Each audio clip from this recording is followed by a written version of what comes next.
ہم سورہ حج کی آیت نمبر 39 اور 40 کا ترجمہ تفسیر پڑھنے سننے کی سعادت حاصل کریں گے۔ اعوذ باللہ من الشیطان الرجیم، بسم اللہ الرحمن الرحیم۔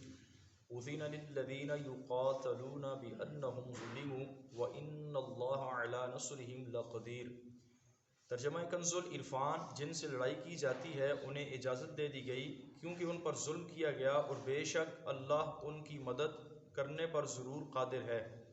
اس آیہ مبارکہ کا شان نزول یہ ہے کہ کفار مکہ صحابہ کرام علیہم رضوان کو ہاتھ اور زبان سے شدید ایذائیں اور تکلیفیں دیتے، اور صحابہ کرام نبی پاک علیہ السلام کے پاس اس حال میں پہنچتے کہ کسی کا سر پھٹا ہوا ہے، کسی کا ہاتھ ٹوٹا ہوا ہے، کسی کا پاؤں باندھا ہوا ہے۔ روزانہ صحابہ کرام کی اس قسم کی شکایتیں بارگاہ رسالت مآب علیہ السلام میں پہنچتی تھیں، اور نبی پاک علیہ السلام کے دربار میں کفار کے ظلم و ستم کی فریادیں صحابہ کرام کیا کرتے تھے،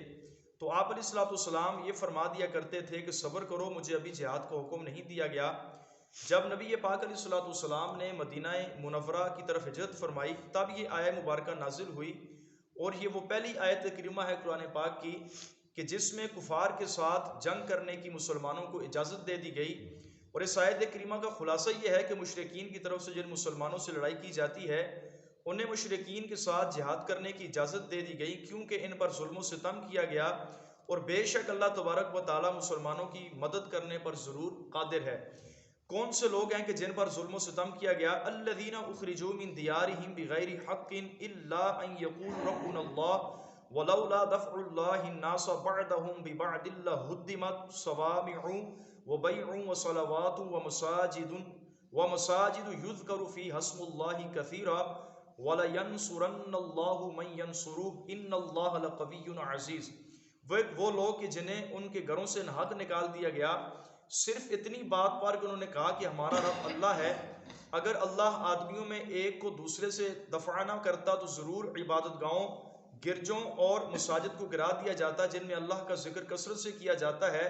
بے شک اللہ اس کی ضرور مدد فرمائے گا جو اس کے دین کی مدد کرے گا، بے شک اللہ ضرور قوت والا اور غلبے والا ہے۔ ارشاد فرمایا گیا کہ وہ لوگ کہ جن پر کفار ظلم و ستم کیا کرتے تھے ان کا قصور کیا ہوتا تھا؟ فرمایا ایک تو یہ کہ ان کو ناحق ان کے گھروں سے نکال دیا گیا، دوسرا ان پر ظلم و ستم کیا جاتا۔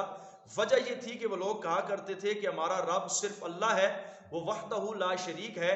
فرمایا اس بات پر کفار ان مسلمانوں یعنی صحابہ کرام پر ظلم و ستم کرتے، اور اتنا ظلم و ستم کے پہاڑ توڑے گئے کہ بعض صحابہ کرام کو تو مجبوراً اپنے گھر بار چھوڑ کر مکے سے مدینے کی طرف ہجرت کرنا پڑی۔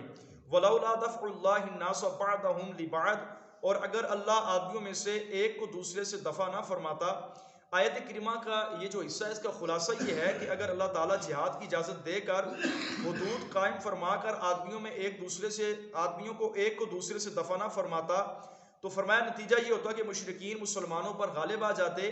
اور کوئی دین و ملت ان کی سرکشی سے نہ بچ پاتا، اور کوئی بھی عبادت گاہ ان کفاروں کے ہاتھوں سے محفوظ نہ رہتی۔ تو اللہ تبارک و تعالیٰ جل شانہ نے مسلمانوں کو قوت اور طاقت دی کہ ان مسلمانوں نے اپنے ہتھیاروں کے ذریعے ان کفار کو اپنے علاقوں سے، اپنے شہروں سے دور کیا۔ پھر اس کے بعد مسلمانوں نے اللہ تبارک و تعالیٰ جل شانہ کا کثرت کے ساتھ ذکر کیا، اور علل اعلان اللہ تبارک و تعالیٰ کی عبادت کو کیا۔